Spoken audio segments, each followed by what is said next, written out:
Salut les crypto-fans, c'est Abir du coin de la crypto.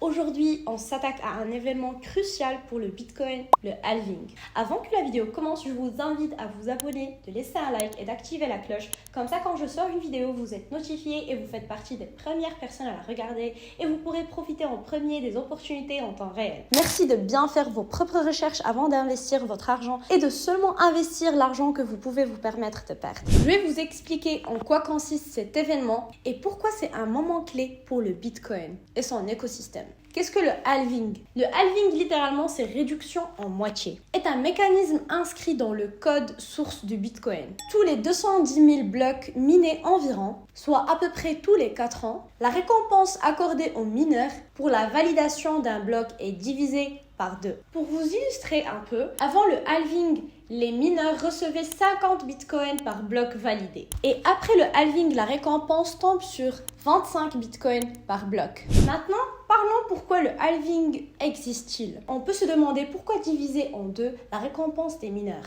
En fait, le halving a pour deux objectifs principaux. Lutter contre l'inflation et sécuriser le réseau. Parlons du premier objectif et c'est lutter contre l'inflation. Le Bitcoin est une monnaie à quantité limitée. Seuls 21 millions de Bitcoins pourront jamais être créés. Le halving permet de ralentir progressivement l'arrivée de nouveaux Bitcoins sur le marché, contrôlant ainsi l'inflation. Maintenant, passons au deuxième objectif et c'est sécuriser le réseau. Le minage est le processus qui permet de valider les transactions et de sécuriser le réseau Bitcoin. La récompense est une incitation pour les mineurs à participer à la sécurisation du réseau. En divisant la récompense, on maintient l'intérêt des mineurs en misant sur la hausse potentielle du cours du Bitcoin. Passons maintenant aux impacts concrets du halving. Puisque le halving est un événement très attendu par la communauté du Bitcoin, on observe alors deux impacts de cet événement sur le Bitcoin. On a l'offre et demande et la difficulté du minage. Pour l'offre et demande,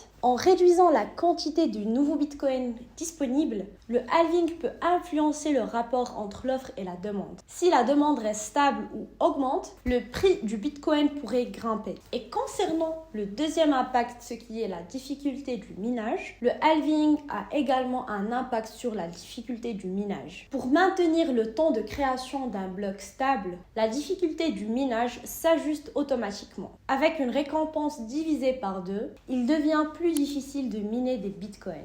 Et comme vous savez, le dernier halving a eu lieu. Et justement, on est en plein dedans. Le quatrième halving du bitcoin s'est produit autour du 20 avril 2024. La récompense des mineurs est désormais de 3125 Bitcoin par bloc. Alors d'après cette vidéo et de tout ce que je vous avais expliqué tout à l'heure, on constate que le halving est un mécanisme clé qui structure le Bitcoin. Il permet de contrôler l'inflation et de garantir la sécurité du réseau. Reste à voir si ce quatrième halving a le même impact positif sur le cours du Bitcoin que les précédents. C'était tout pour la vidéo d'aujourd'hui. N'hésitez pas de liker cette vidéo et de vous abonner et d'activer la cloche, comme ça vous êtes notifié quand je sors une vidéo. Si vous avez des suggestions pour les prochaines vidéos ou bien des questions, n'hésitez pas de les laisser en commentaire. J'adore lire vos retours et y répondre. Merci de nous avoir rejoints aujourd'hui. Merci de regarder. C'était Abir avec vous et à bientôt sur le coin de la crypto.